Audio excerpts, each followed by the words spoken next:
बाप्पा मोरया गणपती बाप्पा मोरया. कसं काय नांदेडकर मजेत ना. आपल्या लाडक्या बाप्पाबद्दल नांदेडकरांना किती माहिती आहे, चला तर मग जाणून घेऊया.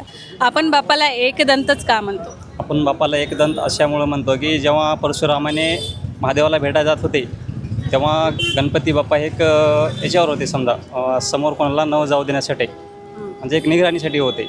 तेव्हा परशुरामाने रागा उत्सव येऊन गणपती बाप्पाला प्रहार करतात, त्यामुळे त्याचा एक दाट तुटते. त्यामुळे त्याला नवीन एक नाव म्हणून एकदंत आहे, तिथून एक नाव सुचते. सर्वात प्रथम बाप्पा बसवण्याची प्रथा ही कुठून सुरू झाली? ही महाराष्ट्रातून ओके, लोकमान्य टिळकांनी सुरू केली ती. बरोबर. बाप्पाचे 5 नाव माहिती आहे तुला? हो, गणेशा, गणराज, गणपती, गजानन आणि गजोदर. आपण बाप्पाला गणेश म्हणून तर बोलवतोच, पण त्याच्या व्यतिरिक्त त्यांचे 5 नाव पुन्हा सांगा. वक्रतुंड, सिद्धिविनायक आणि गणेश, लंबोदर.